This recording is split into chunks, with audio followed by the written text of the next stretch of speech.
which just means fellowship. It's not like a weird service to do communion. It's fellowship. That's what the word is. It's kiddush. Like Jews said throughout the world now, Jews will be doing the kiddush and not even fully understanding what they're doing. But and Christians don't fully understand it either because they think Yeshua just invented it at the Last Supper, but he didn't. This started way back with Abraham, didn't it? Abraham was there, and Melchizedek come out. Melchizedek, the king of righteousness, came out. And it's quite clear that Yeshua is a priest forever, according to the order of Melchizedek. And so, and I love it because it says, doesn't it? Yeshua said, Abraham saw my day. Abraham knew what this was about. Melchizedek brought out bread and wine to Abraham. That's what happened. And so Yeshua was just doing that at the Last Supper.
and we just, do you want to switch on? Yeah, all good. Before we go off, just to say that if you have a question, because you've only got one microphone, obviously if you're that side of the room, you either need to speak up or you need to come and sit in the chair by Bray. And please keep it short if you can do. Not that we wish to discourage any form of teasing truth out together. So welcome. Hello Steve. So the Torah portion today is from starts in Numbers chapter 13. Amen. Amen.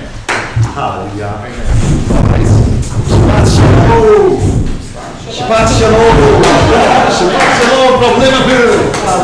Hallelujah. Amen.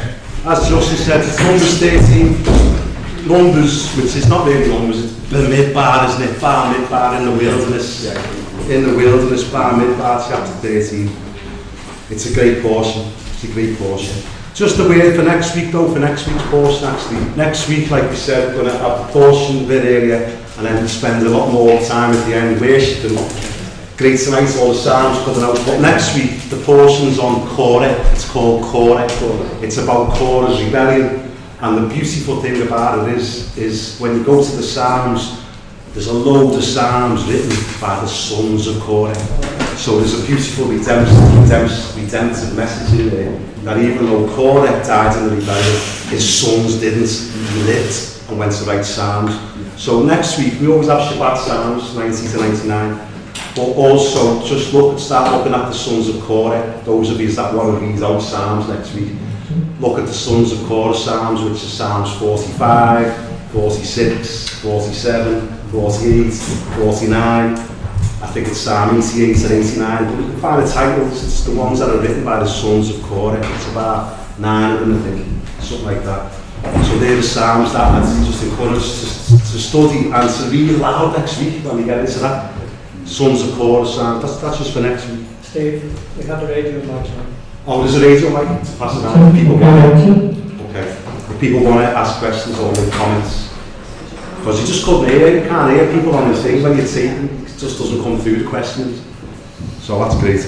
Okay, and then it's Numbers chapter 13, and the portion's called Shalach Lecha, Shalach Lecha, which means send.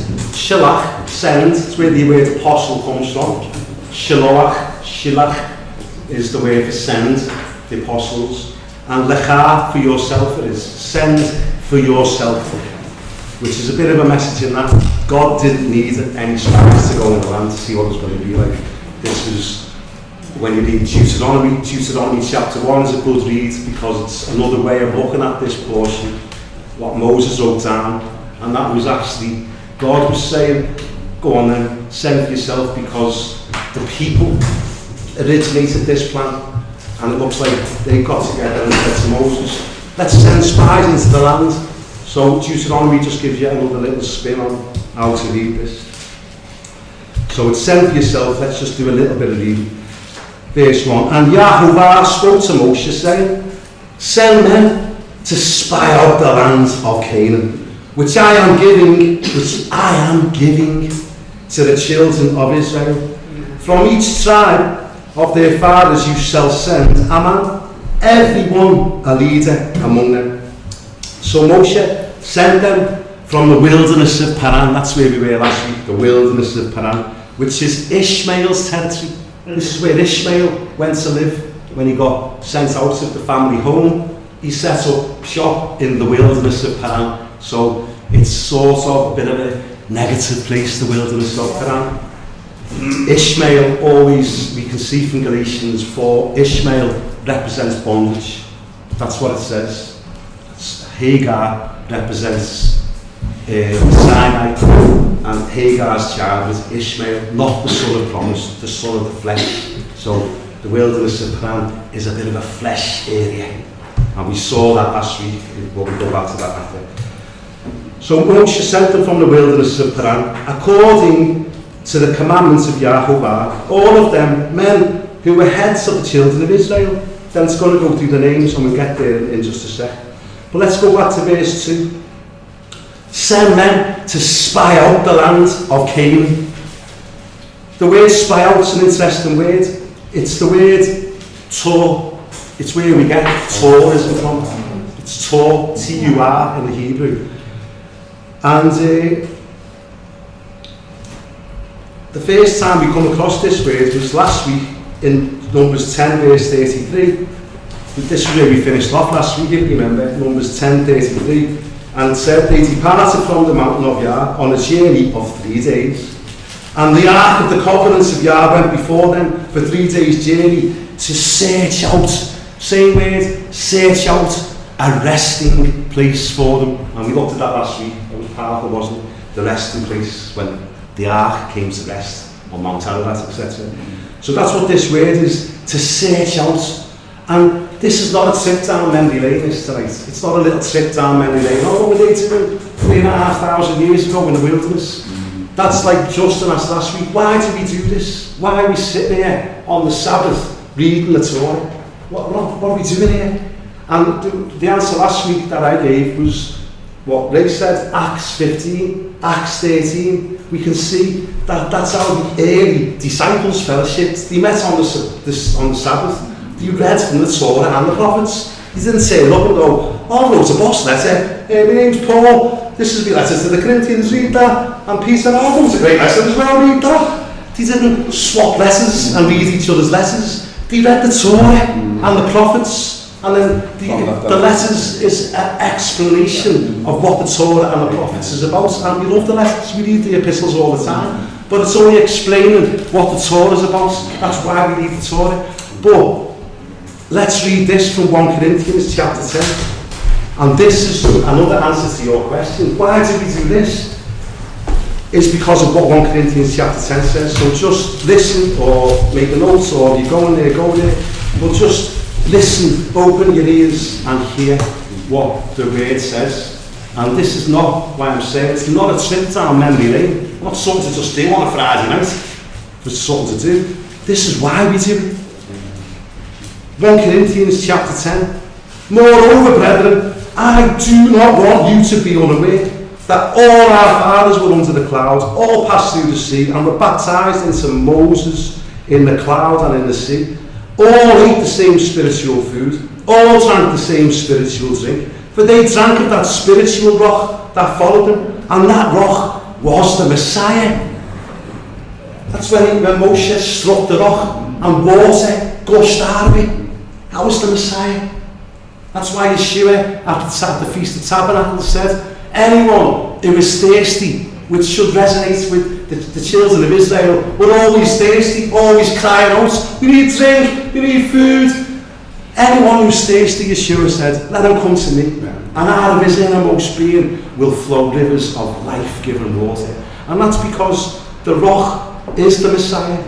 And it says in one of his letters that the Messiah in you is the hope of glory. Amen. He's in us. The rock is in us. Amen. It's not the rivers of living water aren't coming out of us. Yeah. They're coming out of the rock within us. Speak to the rock, it says. Sing to the rock. Amen. He's my rock. Amen. He's our rock. The rock is the Messiah. Verse 5, but with most of them, God was not pleased. Yeah. For their bodies were scattered in the wilderness. That's what we're reading about tonight and the next week and the week after. Now these things, listen, became our examples to the intent that we should not lust after evil things as they also lusted. And do not become idolaters as some of them were. As it is written, the people sat down to eat and drink and rose up to play. Nor let us commit sexual immorality as some of them did. And in one day, 23,000 fell. We'll read about that in a couple of weeks. Nor let us tempt the Messiah, as some of them also tempted and were destroyed by serpents. Nor complain, as some of them also complained and were destroyed by the destroyer. This is the important verse now. Now, all these things happened to them as examples, and they were written for our instruction, upon whom the end of the ages has come. That's why we're doing this. Why are we doing this? Because this happened to them as examples for us. Amen. This is not a trip down memory lane. This is not us trying to be Jewish and be Old Testament. This is us reading what 1 Corinthians says, and Paul exhorts us, saying, these things are written for you. These things are written for you, upon whom the end of the ages has come. There's never been a generation on the planet Earth that this is more applicable to than this generation sitting here right now. Amen. It's not. If we don't understand this, how are we going to face what's to come? I'm not trying to put it down on it. I'm not trying to be a fearmonger. Quite the opposite. Quite the opposite. This is about being strong and being courageous, but it's not about burying our head in the sand and thinking it's all going to go away. The world is about to turn upside down. There is about to become tribulation like the world has never seen. So get ready. Get ready. In your inner man. Get ready. Get excited about it. Get ready for the glory we are about to see. Many are going to get saved this time. There is about to be a great outpouring of the Holy Spirit. So let's be ready for it. That's what this portion is about. It's not a sit down memory lane. It's to get us ready and learn from these lessons. So when it says he sent men to spy out the land, this still applies to us.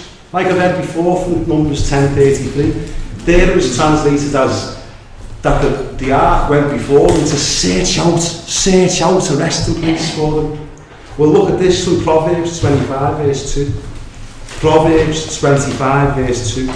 Connected with this word for searching out. This is our job, you see. Our job is to be like this now. It says in Proverbs 25 verse 2, it is the glory of God to conceal a matter, but it's the glory of kings to search out the matter. The glory of God is to hide these things in his word. The glory of God is to not make this is how Yeshua taught, wasn't it? Yeshua taught, look, I'm teaching by parables here, so that those people that aren't going to see this, that are meant to see this, it's for the children, it's for the children of the kingdom to understand this. And it says it's the glory of kings to search out the matter. Well, we said it when we were praying at the Kadosh area. He has made us by his own blood kings and priests to our God. That is what we are. We're a royal priesthood. It's our duty as kings and priests to search out these matters, to spend time in the Word, to go looking for the hidden treasures in his Word.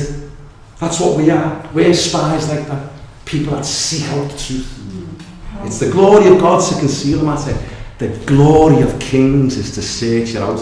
And Hebrew is a verb language. Hebrews don't understand Greek philosophy. Hebrews are about do it. That's why James says, faith without works is dead. Don't just talk about it. Do it. Amen. That's what Yeshua said. And he's going to reward those who do what he said. And that's what we are. We're doers of the word, James says. Be a doer of the word, not just a hearer. We've been listening for years. It's time to start doing. It is. Search out these matters. So we sent out these spies, not with like raincoats and dark sunglasses and then FBI things in their ears. You know, they're wearing spies like that. They were to go and search out. Like we'll see it again in a minute.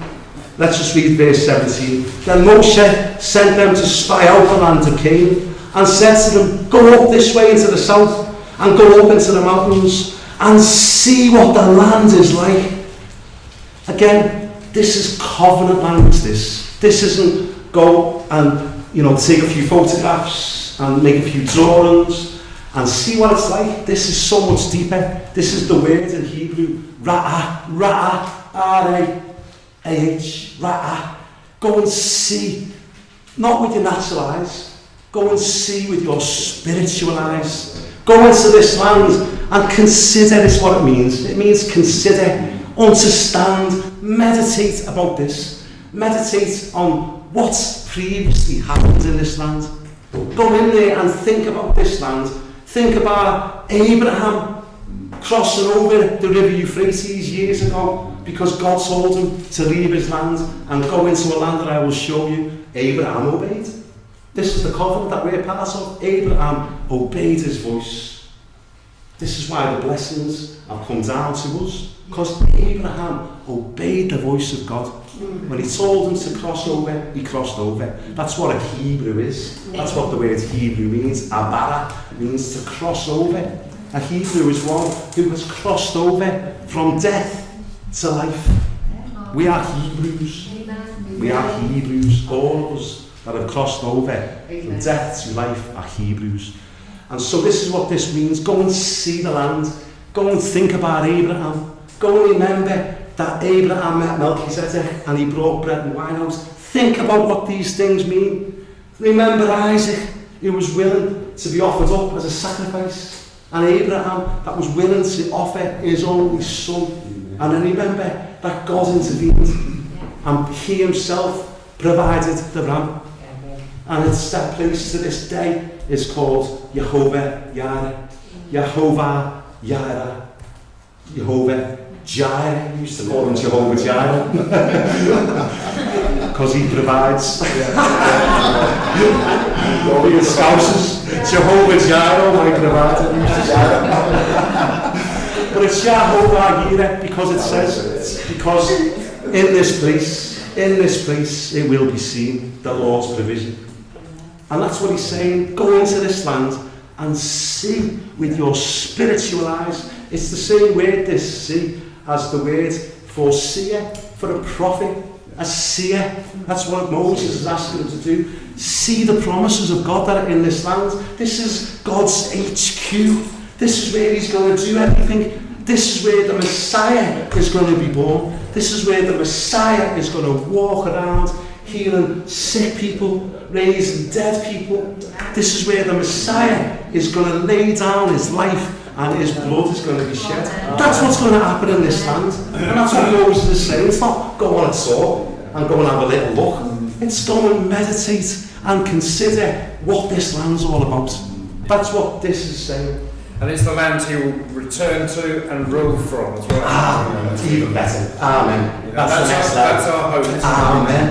That's why this applies to us. Go and see this land.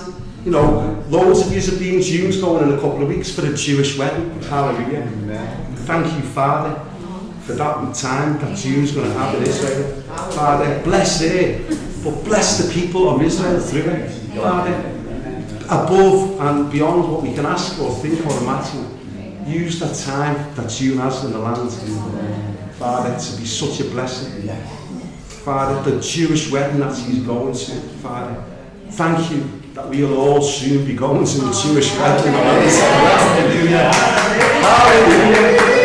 Amen. That's why we're called Boi Kallah. We're just bride mad here. So that's what this is saying. Go up and see. Go up and see.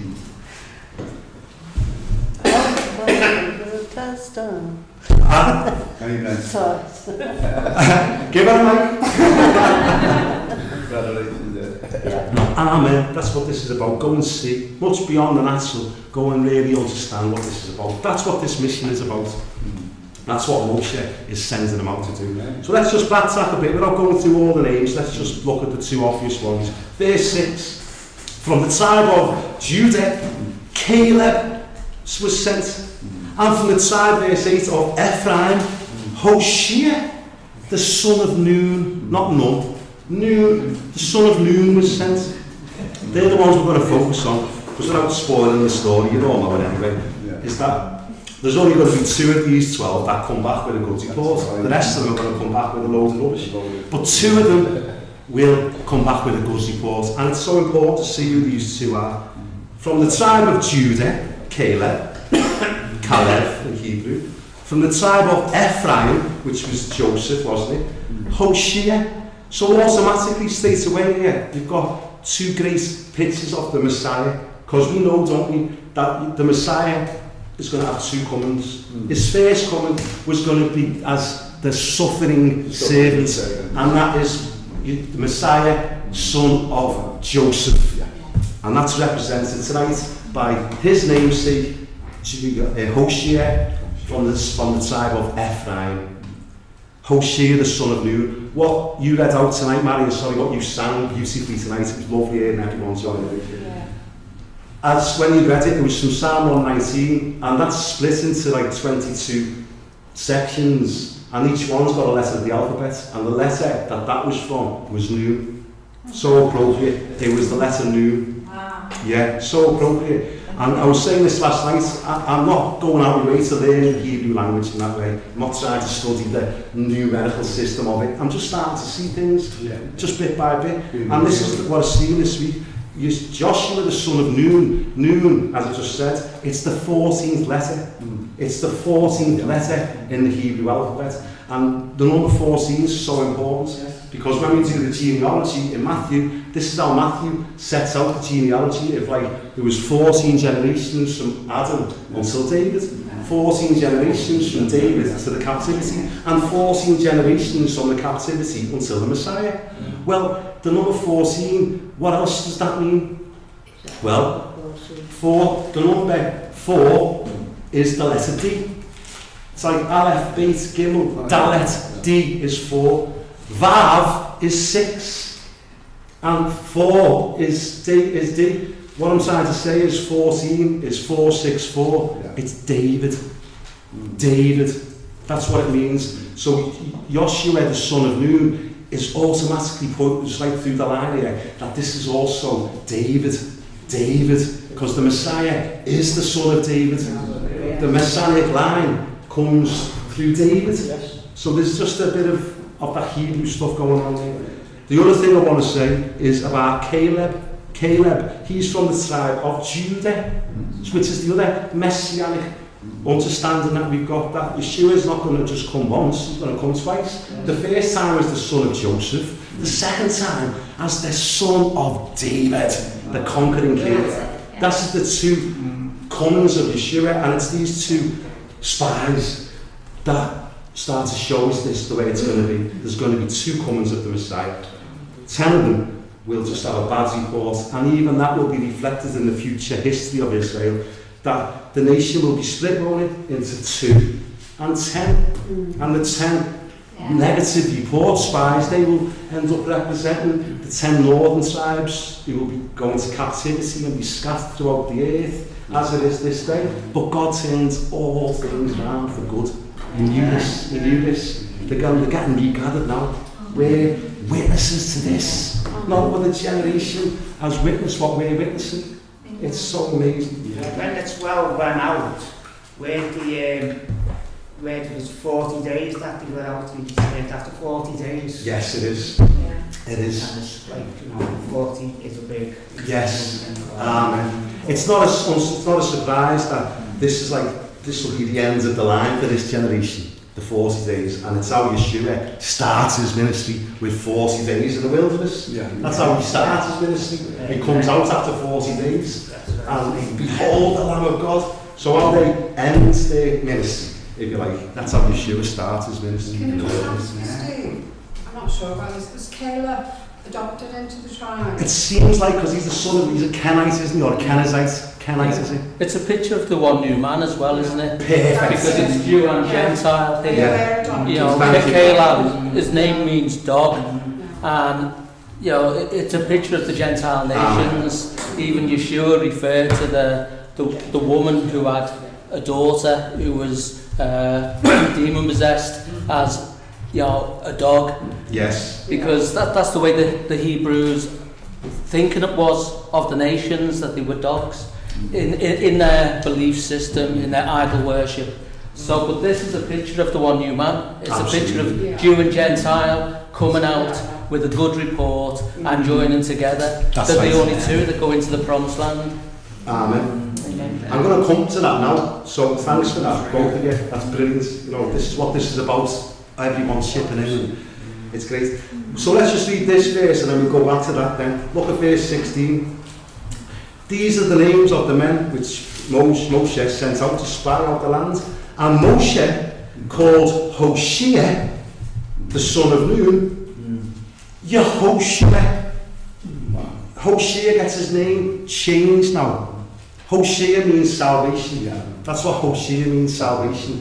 But before they go in, Moses changes his name, and it's like, right now, your name, we're going to add the Yod to it. The Yod, the first letter of God's name, Yod, Hey, Vav, and Yod is Yah. His name becomes Yahoshua, which means Yah is salvation. Yah is salvation. And Ray's just said it perfectly.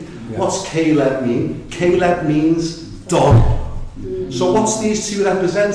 Yahovah saves dogs. Amen. I'm a dog. I was a dog. I was a Gentile dog, and he saved me. Woof woof. And now I go, meh, I'm a sheep. He saved me from a dog into a sheep. Matthew 15, this is what Ray was just on about. Matthew 15. Matthew 15, verse 21. This is what Ray was just on about. Matthew 15, I love this story. This is after the feeding of the 5,000. After the feeding of the 5,000, Yeshua goes north. He heads up to Tyre and Sidon. And it seems for this one reason. There's nothing else mentioned. He just seems to go all the way up to Tyre and Sidon. Does this, then comes all the way back to the Galilee. He goes on a long journey. It seems like 4,000 people are following him, because when they get back, he does the feeding of the 4,000, because they're all starving. So he goes to Tyre and Sidon, verse 21, Matthew 15, and Yeshua went out from there and departed to the region of Tyre and Sidon. Behold, a woman of Canaan, that's where we're on about tonight, go into the land of Canaan and spy out. A woman of Canaan came from that region and cried out to him, saying, have mercy on me, O Lord, son of David. David, number 14, son of Nun. My daughter is severely demon-possessed. And you know, when anyone here, not that anyone here is severely demon-possessed, but anyone here with issues, problems, healing needs, just consider this now. But he answered her not a word, and his disciples came and urged him, saying, send her away, she's crying out after us. But he answered and said, I was not sent except to the lost sheep of the house of Israel. That's the 10 northern tribes that we're talking about. Then she came and worshipped him, saying, Lord, help me. But he answered, said, it's not good to take the children's bread and throw it to the little dogs. Imagine Sylvester saying that to some Scotsman. She's passing him. Call me a dog. God assured was a minister in Liverpool. Because, you know what these Scouts are doing. It's not good to take the children's bread and throw it to the little dogs. But she didn't take any offence. She said, yes, Lord, yes, even the little dogs eat the crumbs which fall from the master's table. And Yeshua answered and said to her, oh woman, great is your faith. Let it be to you as you desire. And her daughter was healed from that very hour. Oh Lord, you know, you haven't changed. You're the same yesterday, today, and forever. You are the same. You love faith. It's impossible to please you without faith. Like Angie said the other week, faith works by love. I don't think we've got a faith problem. I think we just need to just grow in our love. Amen. So help us to grow in love, to abound in love, so that this faith can start to work. Amen. And that's what I'm saying. Yehoshua, Yahovah saves, Caleb, dog. Yah saves dogs, and that's one of the best examples of it. A woman who's quite, sound of a little dog, no problem. But even the little dogs get the crumbs. She understood, sorry. She understood that Yah had said, leave the fields when you do your eating. Leave the corners of the fields for the strangers and for the poor. That's Yah, that's his heart. He wants to look after everyone. Doesn't leave anyone out. So that's the message of that story. So that's great. Amen. So verse 17, 18 read, see the land, what it's like, whether the people who dwell in it are strong or weak, few or many. Back into chapter 13 now. Verse 20, whether the land is rich or poor, and whether there are forests there or not, be of good courage, and bring some of the fruit of the land. Now, the time was the season of the first ripe figs, first ripe grapes, I should say, first ripe grapes. So that gives us a bit of a time reference for this. We'll see when they actually come out, like Mike said, after 40 days. We know from the writings and the sages that the time that they actually came out was this notorious day called the 9th of Av, the month of Av. The 9th of Av is the day that they came back out. So they enter, obviously 40 days earlier, the season of the ripe grapes. The first harvest of grapes. But when they come out 40 days later, it's the 9th of Av. And that is a notorious day in Jewish history because on the 9th of Av is when the first temple got destroyed. On the 9th of Av is when the second temple got destroyed. On the 9th of Av, I think it was 1290, is the day that the Jews were expelled from this country. This country, England, expelled the Jews in 1290 on the 9th of Av. And then 200 odd years later, the Jews were expelled from Spain on the 9th of Av. These things happen on the 9th of Av. It's Zechariah called it the fast of the 5th month. They used to start fasting on this day throughout Jewish history because it was such a terrible day. It's the day that the evil spies come with an evil report. So that's just a little bit of history. So verse 21, so he went up and spied out the land from the wilderness of Zin as far as Rehob, near the entrance of Hamath, which is far up north by Lebanon. So they've entered from the south, they go right up to the north, they have a proper tour, they go right through the land and they really do spy it out, but they don't do it with faith. That's the problem, as we'll see. Verse 23, they came to the valley of Eshcol and there cut down a branch with one cluster of grapes. They carried it between two of them on a pole. They also brought some of the pomegranates, lovely, and the figs. These are very important fruits because we've seen, haven't we, the pomegranates. They were around the priest's robe, on the robe. They were around the pillars of the temple. But it's what the Song of Songs says, your temples, my love, are like pomegranates behind your veil. Because pomegranates are the seeds of God's word. So the pomegranate's just a fruit full of seed, isn't it? It's full of seeds. And so this is what pomegranate temples in the Song of Songs is. Our minds full of his word. The seeds of his word penetrating our minds. Our minds being renewed. Our lives being transformed by the entrance of his word, which gives light, like Marion sang. Figs. This is what Yeshua said. When you see the fig tree, know that the end is coming. When you see the fig tree being given forth fruit, again, that was a Song of Songs reference. It's from the Song of Songs that the fig tree has put forth her tender figs, her green figs, all end time thinking this is. So they come back with these fruits. They come back with a cluster of grapes that big, that two of them have got to carry it on a pole. And to this day, that is the emblem of the ministry of tourism in Israel. That's right. Tourism, that's what this word was, spy out, search, tour. That's where we get the word from, tourism. And so that is, to this day, Israel's ministry of tourism is a picture of two fellas with a pole with a big, massive bunch of grapes. Beautiful. Getting blessed, aren't they? That's right, they are blessed, they'll always be blessed. Verse 25, what Mike just said, and they returned from spying out the land after 40 days. Now, they departed and came back to Moshe and Aaron and all the congregation of the children of Israel in the wilderness of Paran at Kadesh, famous place. They brought back word to them and to all the congregation and showed them the fruit of the land. Then they told them and said, we went to the land where you sent us. It truly flows with milk and honey, and this is its fruit. Nevertheless, there we go, nevertheless, the people who dwell in the land are strong. The cities are fortified and very large. Moreover, we saw the descendants of Anak there. The Amalekites dwell in the land of the south. The Hittites, the Jebusites, and the Amorites dwell in the mountains, and the Canaanites dwell by the sea. and along the banks of the Jordan. This is the start of the negative report. This shouldn't have been a surprise. You know, let's just, before we go any further, I meant to start off like this, you know what I'm like. But what I was going to do at the start, and let's do it for ourselves now, let's just remember what God actually said about this land.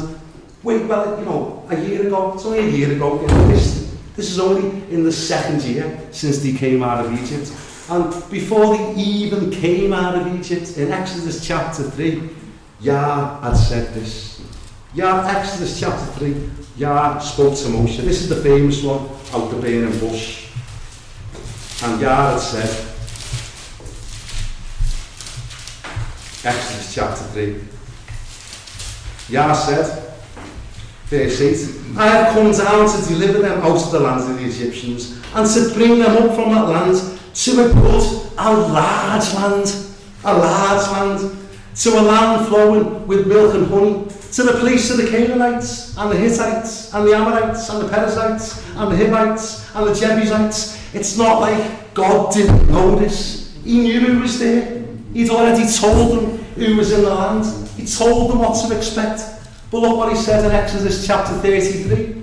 Exodus chapter 33, verse 1 to 3, he said, go up to the land which I swore to Abraham, to Yitzhak, and to Yaakov, saying, to your descendants I will give it, and I'll send my angel before you, and I,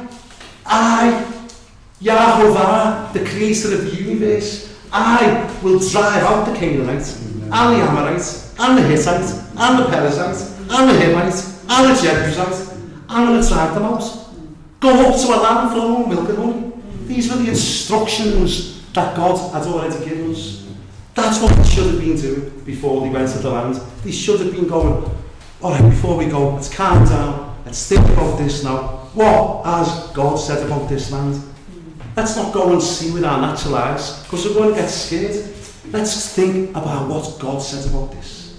And this is the message tonight, is to hear his voice about what he has said. Exodus chapter 23, verse 20. Behold, I send an angel before you to keep you in the way and to bring you to the place which I have prepared. Beware of him and obey his voice. Do not provoke him, for he will not forgive your transgressions, for my name is in it. But if you indeed obey his voice and do all that I speak, then I will be an enemy to your enemies. I'll be an adversary to your adversaries. For my angel will go before you and bring you into the Amorites and the Hittites and the Perizzites and the Canaanites and the Hivites and the Jebusites, and I will cut them off. This is what God had said. I will send my fear before you. I will cause confusion among the people to whom you come, and make all your enemies turn their backs to you. And I'll send hornets before you, and which will drive out the Hivites, and etc. And the reason I'm repeating it is how many times has God said, these people are in the land. He wasn't surprised. He wasn't no shock to him. He's told us, I'm sending my angel before you. He's going to go before you. He's going to do the fighting. You don't have to fight this battle. This battle is my battle. Amen. This is my battle. This is not a trip down memory lane. This is a message for today. Because this is what James said. Submit to God. Your enemy is like a roaring lion. He's like, he thinks he's a roaring lion. He's probably blagged himself that he's a roaring lion. But he's not a roaring lion. He's like a roaring lion. Seeking who he can devour. Seeking who he can scare. And who he can put doubts into. And say, oh, you're never going to make this, you know. Oh, well, that's why I'm saying what I'm saying tonight. Because James says, submit yourself to God. Resist the devil, and he will flee from you. This is what he said to them. Just listen to my voice. Just obey me. And I will be an enemy to your enemies. I'll take care of this. So really, before they set out into this journey, what I'm wondering, I'm not wondering, I know the answer, but wouldn't it have been lovely for Miriam to have turned up here? Because look at Exodus 15. Look at Exodus chapter 15. Is it too cold? Is that, please, alright? If you're out, no sound, right? Just that someone's bicycle and it's over there. I only yeah, okay. I was going to read it all, but we haven't got time to read it all. Exodus 15, what I'm trying to get at is this, is that Miriam, verse 20, Miriam, Moses' sister, she's a prophetess. What a gift, what a powerful gift. Like someone prayed tonight, raise up the voice of the prophets again, raise a prophetic voice in this land, raise up the prophetic voice in this land. Miriam was a prophetess, the sister of Aaron. Verse 20, she took the timbrel. Who's got the timbrel? Give the timbrel a bang there still. Amen. Go on, Miriam. She took the timbrel in her hand, and all the women went out after her with timbrels and with dances. And Miriam answered, sing to Yahovah, he has triumphed gloriously. The horse and the rider, he has thrown into the sea. That's what Miriam was saying. Only a few months, 18 months ago, something like that, like just over a year ago, and they come through the Red Sea. When the Red Sea parted and stood out on either side, and they walked through the Red Sea, an 8-mile journey through the Red Sea, with the walls of water standing up on either side of them. And watching it still, I mean, this is what this is. See this. That's what he's saying. Go, see these things. Go back there, really revisit that place, and imagine it. And they come through the Red Sea, and this is where the Song of Moses is, chapter 15. Then Moshe and the children of Israel sang this song to Yah and spoke, saying, I will sing to Yah, he has triumphed gloriously, the horse and the rider, he is thrown into the sea. Yahovah is my strength and my song, and he has become my salvation, my Yeshua. Yahovah has become my Yeshua. He is my God, and I will praise him. My Father's God, and I will exalt him. Yahovah is a man of war. Yahovah is his name. That's what it says in it. If you read that in Hebrew, saying this last week, it's not Adonai. It doesn't say Adonai is his name. That will be translated as the Lord is his name. It doesn't say Adonai is his name. If you read this in Hebrew, it'd be Yod, Hey, Vav, Hey, Yahovah is his name. Amen. What does Yahovah mean? Haya, Hoveh, Yavo. I was, I am, and I always will be your God. That's what his name means. That's why I love his name. Because it's telling me I was your God. When before the foundations of the world I was your God. I chose you before the foundation of the world. He already made his mind up and decided to choose us. I wouldn't have chosen me. I'd have been me. I'd have chose you. And I'd have chose the rest of this world. He chose me. He is my God. And his name's Yah. He'll never leave me or forsake me. He will always be my God. He will never leave me or forsake me. You know, that's how he's my God. Amen, mate. Amen. Now that's what I'm trying to get at here. You know, if you carry on reading the Song of Moses, which we should learn this song, we really should know this song, we should be going to bed with these things. This is what Torah says. When you get up in the morning, talk about it. When you're walking down the road, talk about it. When you're sitting in your house, talk about it. And when you go to bed, talk about it. Just don't let anyone tell you you're a crank for doing this. This is what the command of Joshua was. Meditate on this day and night, lad. Do not let it depart from your mouth. Then you'll make your way successful. Then you'll have success. Not the success of this world. The real success. The success when he says at the end of all this, well done. Well done, good and faithful servant. Wow, it's a chance that we're still having that. Let's spend the rest of our lives now. Let's be sold out for this.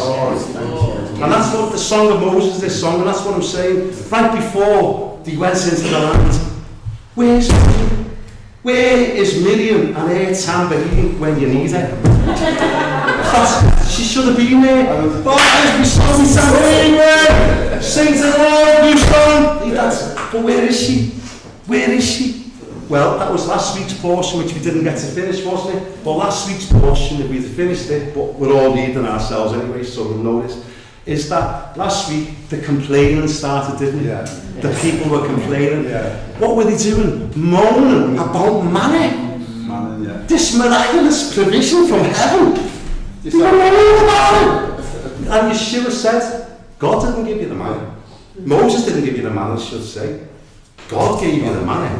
I'm the bread from I'm the sweet bread from heaven. So what were they doing? They were actually moaning about Yeshua and going, oh, look, when we were in Egypt, when we were in Egypt, all that fish, and then cucumbers, and then melons, and then mix, and that garlic. And this is what they were doing. They were complaining. They wanted the flesh food. They wanted the things of this world. They said, oh, all that food that we had freely in Egypt, they were slaves. They were slaves. Their lives were in bondage and they were going on, but it was all free. It's like being in Nick going, that's great, all this food. It's horrible. Yeah, it's horrible. It's horrible Nick food. It's horrible. Don't bother that way. It's horrible. It might be free, but it's horrible. And that's what they were saying, all our food we had for free in Egypt when we were getting battered and getting whipped and we had to make all them bricks for Pharaoh. You forget what it was like. Yeah. Oh God, can't we just go back to the wheel for one night in Bangkok, you know. Is that quite difficult? Yeah. But you know what I'm saying, one night in town, it's like, forget about it. They were moaning about the spiritual food. And that's what carnality is like, you know, lust after the flesh. Yeah. Oh God, can't we just have one more night in the flesh? No, shut up, you died. If you don't know this, you haven't started. You have died. Don't you know this? We have died, our lives are hid with the Messiah in God. Therefore, seek them things which are above where he is seated at the right hand of God. That's what the lesson for us is. It's not a trip down memory lane. This is for us today. That's what had happened. The complaining had started. But this is where Miriam comes in, because at the end of the portion, even Miriam was infected by this disease. And she started, didn't she? She started complaining about Moses behind his back with Aaron. Well, is he the only prophet? Hasn't God spoken to us as well? But what happens to Miriam? Leprosy. Leprosy, head to foot. Outside the camp for 7 days. She got brought back in, but this is what can happen in our lives. Yeah. We can blow it and then think, I've blown it, it's all over for me. I'll never be what I was. I'll never go back to where I used to be. I was like that, and that's my testimony. For those of you who don't know my testimony, I was bad. I was a nutter. I got swallowed by the fish and got vomited out of its mouth. Just like the Laodicean assembly. If you're lukewarm, I'll spew you out of my mouth. Well, that's what happened to me. Praise God, he spewed me out of his mouth. And like Jonah, I come to my senses. Stunk of fish. But come to my senses again. And my life changed. And I've never looked back. I've never looked back now. Because he brought me to my senses again. That was because prayer was sent. I know that's thank you for your prayers. Loads of people that were with me. I know, but I didn't, you know, this is a testament to his grace. Praise, you know what I'm saying? It's his grace that's done this. So, you know, that's the promised land. So, amen. We've done that bit. I was going to say, that's the problem with Miriam. She had leprosy. So that's why she's not out with the tambourine. She's had leprosy, she was being complaining, and she just sort of sidelined herself. You know, the gifts and callings of God. But without repentance, Miriam, get your tambourine back in your hand, love, and lead us in a song, and send these spies out with a reminder of what we've seen only about a year ago. And what did God say within this time? I'm going to take care of this. This is my battle. Yah is a man of war. He's not afraid. He can't wait. He's going to slay the enemy soon, you know. He's going to slay the enemy with the breath of his mouth. He is coming soon. He is coming soon. And the enemy knows this. The enemy knows this. And he might go down like a roaring lion, but he is terrified. Terrified. The demons like this, when Yeshua used to cast them out. Oh, don't you know going to send us into the abyss, before that time? They know where they're going. They know where they're going, and they know there's an appointed time, and they knew. It's a bit early, isn't it, Yeshua, to be sending us into the abyss? Well, it's time now. The devil knows his time is short, and he's coming down to the earth with great wrath. Not that we should be afraid, because stand fast, submit to God, resist the devil, and he'll flee from us. This is what we're all about. So this is for us. This is for us. You know, we were going to have, and we will have soon, a green screen up, and we're going to be having a picture of the Liverpool skyline. Yeah. Yeah. Well, yeah. It's on there. It's on there now. Yeah, it's on the thing now. So if you're watching YouTube and all that, if you're out, make a comment, put a thumbs up, share it. That's what he said. But it's going to be Liverpool. I was thinking about today, you know, if I had a good voice, I'd sing a little song now. Sing anyway. By Jerry Marston and the pacemakers. Very close to Mersey. Because this land is the place I love. I love this land. I love my city. Yeah. You know, there's people here tonight. Ireland's represented, Ireland's represented tonight. Wales is represented tonight. Is anyone from Scotland here? Hungary's represented tonight. Yeah, amen. And where over you go? Well, all I'm saying, give it up, let's Judith loves that bread. She's always hungry. She's from Hungary. Bless you, honestly. But what I'm saying is, I was getting a little bit today, spent a lot of time today just in prayer. And because I was getting this morning, going, God, I love this land. I love my city. I really do. I want a revival in this city. Yeah. I do. Amen. And every land that's represented here tonight, that's your land. That's our land. The land that he's given us. He's promised here. So this is the one thing we've got to have now. Faith. Faith on behalf of the people in our land. Liverpool needs to be saved. Yes. You know, it's like, it is a bit like when he said, can anything good come out of Nazareth? It's Liverpool's a bit like that. Can anything good come out of Liverpool? We are like the most downcast city, aren't we, really? Or one of them in this land. You know, it's like, we've got a terrible reputation. Everyone thinks we're thieves and stuff like that. Well, we're not. You know, we're not. Some people are. There's like bad everywhere. But I love this land. And Wales and Ireland and Hungary and every other nation that's represented here. We love our land. And our job is to take the land. Amen. Take the land. Not like in Occupy. Amen. We do it on our knees, with tears, crying out to God. Because he will answer. I've only come with the lost sheep of the house of Israel, but as soon as one of them little dogs gets a hold of him, he's like, great faith, great faith. I love them stories, because the Gentiles, we've got a little bit of an edge when it comes to faith. It's always the Gentiles that Yeshua comes, wow, I haven't seen faith like this in all of Israel. It's like we've got a little bit of an edge. We can do that faith. You know what I'm saying? But like you said, Angie, it works by love. Like you're praying tonight, Mike, let's just increase the love in us. You know what I'm saying? Because some of us haven't come from loving backgrounds and haven't really been great at love, you know. But he's great at love. Amen. He is love. And like you always say, we love him because he first loved us. That's how this works. The more you know that God loves you, the more you'll love him. And that's the message of this story. God, it's going quick the time tonight. Hallelujah. Anyway, verse 30, let's just try and read it a bit. Then Caleb quieted the people before Moshe and said, let's go up at once and take possession, for we are well able to overcome. But the men who had gone up with him said, we're not able to go up against the people, for they are stronger than we. They're actually saying that the enemy is stronger than him. It's what they're saying. They gave the children of Israel a bad report of the land which they had spied out, saying, the land through which we have gone as spies is a land that devours its inhabitants.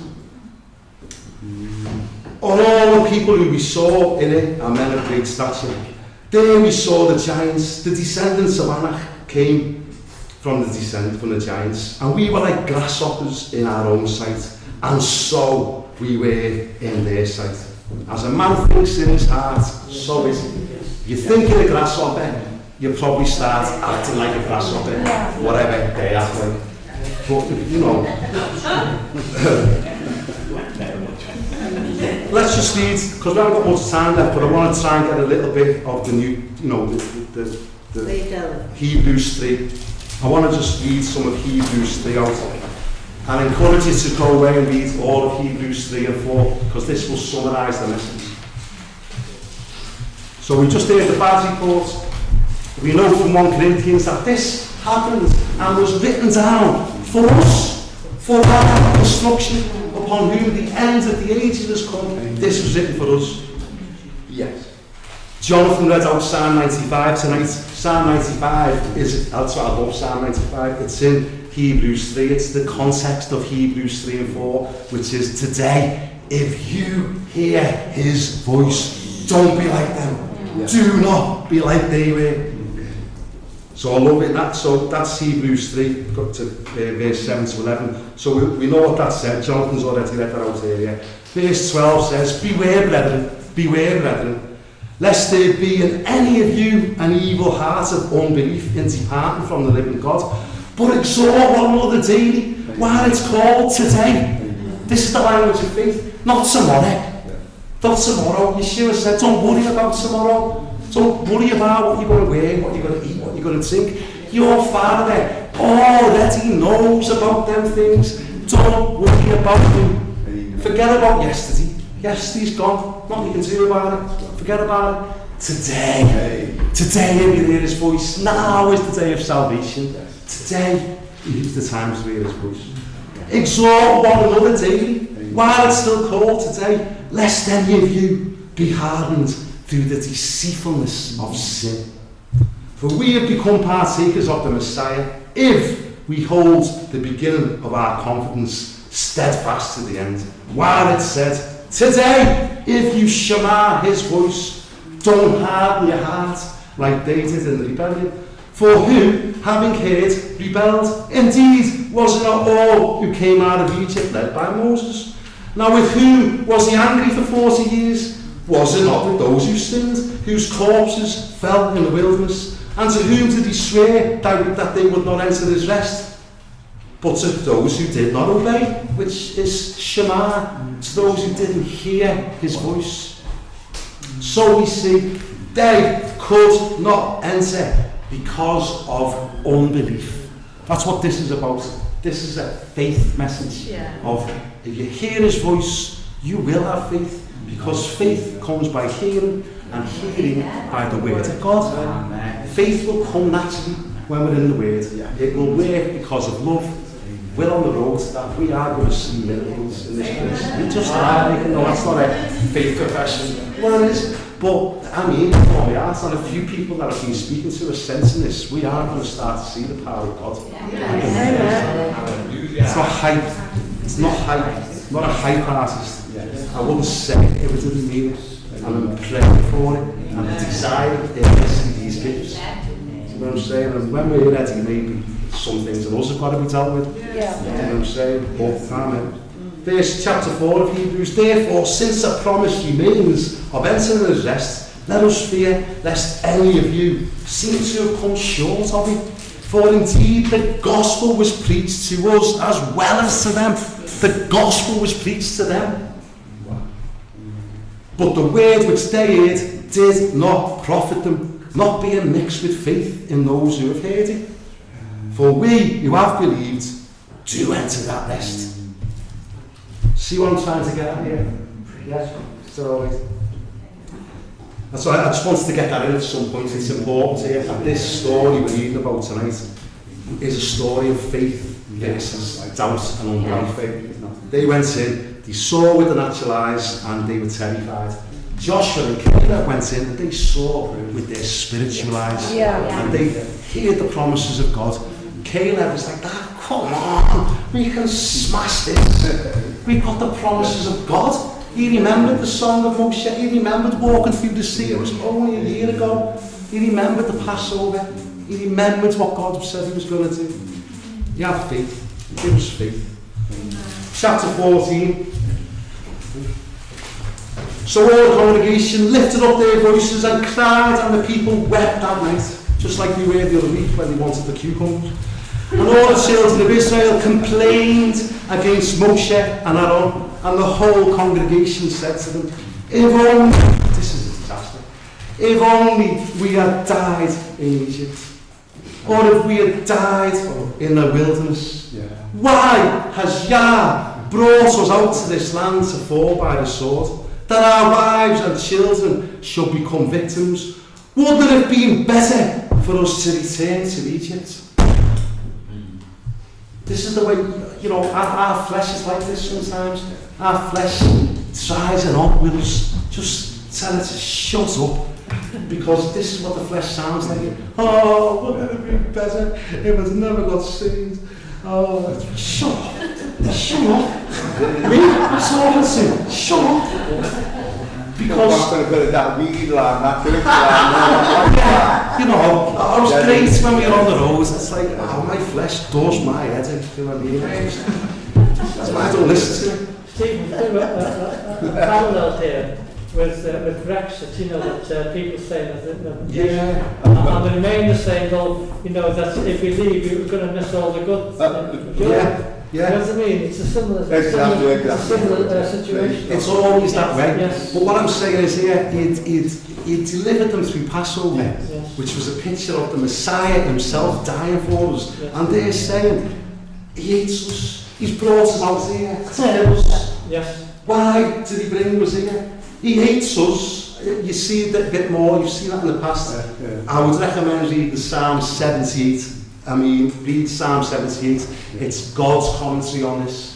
You see how God really feels. It tells you he was furious about this. It's from Psalm 78. God's commentary on this time. So read Psalm 78. And what I always say on this, you've heard me say it loads, is that that's the way the flesh is. That's the way doubt and unbelief is. It tells you that God hates you. That God doesn't love you. He's brought you out here to kill you. I love the way Paul says it in Galatians. The life I now live in the flesh, I live by the faith of the Son of God who loved me and gave himself for me. It's so personal. That's how Paul's writing. He knew that Yeshua loved him and gave himself for him. And you've got to know that. I know that he loves you and gave himself for the whole world, but I need to know that he's done it for me. They know that he's done it for me. It's easy for them to know that he's done it for you, right? I'll die for you. I wouldn't, you know what I'm saying? But like, you know what I'm saying? But it says that, one would almost, would scarcely, die, but one might even die for a good man, do you know what I'm saying? But for me, God didn't die for me, he did. He did. And that's something that we've got to know, that he loves us and died for us. But personally, then you'll know that he's done it for the world. When we get on the streets, we're going to know that he loves them. And the love of God, imagine the love of God coming out of the world. The love of God is going to reach people on this city. Amen. Because we know he loves us. We just want to serve him and do what he wants us to do. Amen. So that's this language, we've got to get used to it. They said to each other, verse 4, let's select a leader and return to Egypt. Then Moshe and Aaron fell on their faces before all the assembly of the congregation of the children of Israel. But Yehoshua, the son of Nun, and Caleb, the dog, the son of Jephunneh, who were among those who had spied out the land, tore their clothes and spoke to all the congregation of the children of Israel, saying, the land we passed through to spy out is an exceedingly good land. Exceedingly. And you know what, I always talk about that because it reminds me of Mr. Kipling Yeah. with his exceedingly good kids. I think Mr. Kipling was a brother, lad. Mr. Kipling was a brother. He must have been. But when you read it in the Hebrew, Mr. Kipling was a brother. He made exceedingly good cakes. Well, this is an exceedingly good land, and when you see it in Hebrew, it's Meod, Tov, and it reminds you of when creation story. On the first day, God saw that he'd done and said it's good, it's Tov. But on the sixth day, God looked at all he'd done and he said, it's Tov Meod, it's very good. Yeah. Very good. Well, exceedingly is Tov Meod. It's like they do a double, don't they? To emphasise it. Meod. It's very, very good. That's how great this land is. And there's a bit of a message in this because he looked on the end of the sixth day as we were just about to enter the Sabbath and he said, it's very good. Very good. Because the Sabbath is very good. And the land represents entering his rest, doesn't it? And the Sabbath represents entering his rest. And that's why whoever exalted us, he wants to just enter the Sabbath, properly honour the Sabbath for what it is. It's not the law, and you've got to do this, or we'll kill you if you don't. There's a fella at the end of this portion tonight who goes out to gather sticks on the Sabbath, and the congregation of Israel lock him up, don't they? So what are we going to do? When God says kill him, put him to death.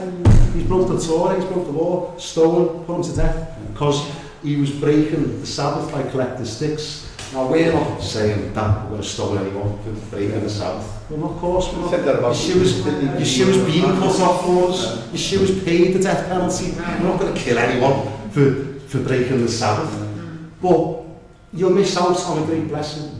Isaiah 58, Justin read it the other week, Isaiah 58, my people, my people that I paid for, that I bought with my own life. If my people would just stop doing their thing and do what I want them to do on the Sabbath, then they'd enter the delight of the Lord. It's an access point, isn't it? The Sabbath is not rules and regulations, the Sabbath is rest. And resting from our works. Resting from trying to earn our salvation and knowing, God, you've done it all. You've paid the price. And now, we're saved unto good works, it says. We're not saved by works. We are saved by grace. But we are saved to do good works. They're the sorts of works that he's going to thank us for at the end of it all. Well done. Well done. You've done very good there. And I'm going to reward you. There will be greats in the kingdom, and there will be least in the kingdom. And we've all got our choices to make. You know what I mean? And so, I just know from personal experience from 3 or 4 years now, what the Sabbath is. It's beautiful. It is my delight to know and embellish. God, you love me. And I am just going to sit. Because that's what this is all about, this priesthood. We're not Levites. We are after the order of Melchizedek. And what's the order of Melchizedek all about? Psalm 110. You sit at my right hand because you are a priest forever, according to the order of Melchizedek. The Melchizedeks sit.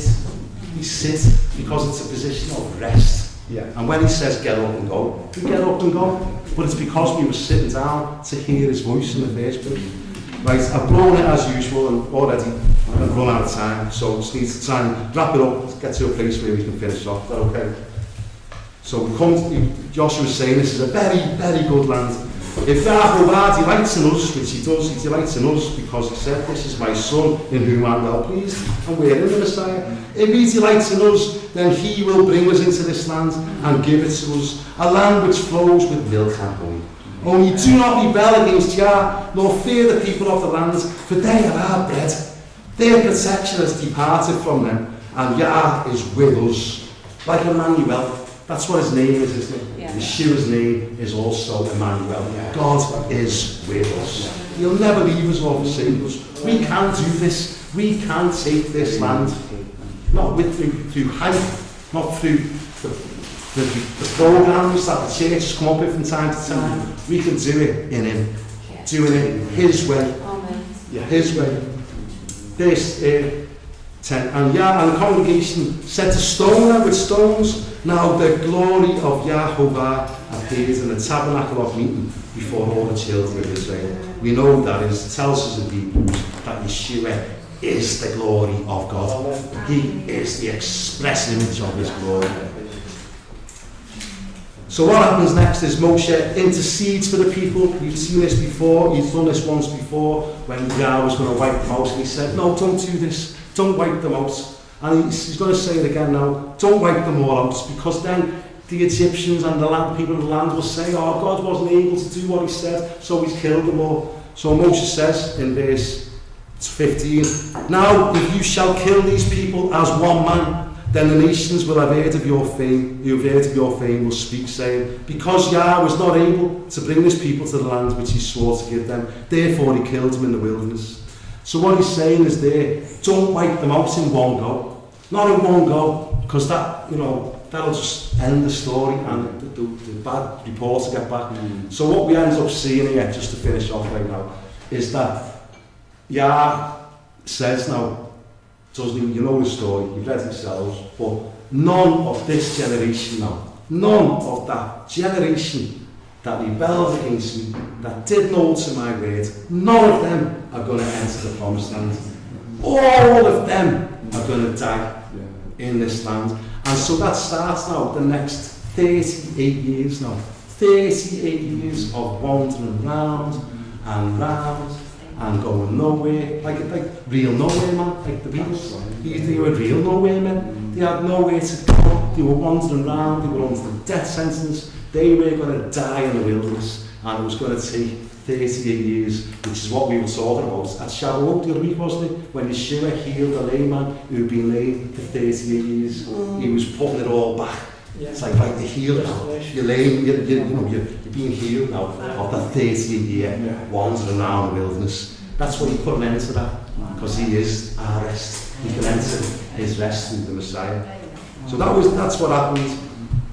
It's because we've got to finish. I'm sorry, I'm just not very good at time in this. I just get carried away. That's why we always say, Mike's putting it up on Facebook to what the Torah portion is, just saying, go ahead, be like the spies, get into the land yourself, search it out, search this word out. Because when you get here, I'll just end up going down all kinds of sides. So, amen, we need to finish there. George will end up, you've got to play us out, someone's got to play us out with a song. So, next week, it's Korah, get into them Psalms, Psalm 45, 46, 47, etc. Check them out, come prepared. Sorry we didn't get to the end. We got the gist of it. Father, thank you for tonight's message. Whatever you've said tonight by your Spirit, I just pray and ask that you will just keep it, Father. Keep the devil from stealing this from us. Father, help us to meditate on this, for it to be part of us, and then prepare us, send us out as your people with your word in our hearts, Lord. With faith, Lord. We want to be this generation now of faith. Yes. We want to win the land that you've given to us. You are not willing for one to perish. It's not what you're about. You love the world, you gave your only Son. Yes. That whoever will believe in him will be saved. So help us, send us out with boldness, Lord. Send us out with love and compassion for one another. Thank you for everyone here. In the name of Yeshua. Amen.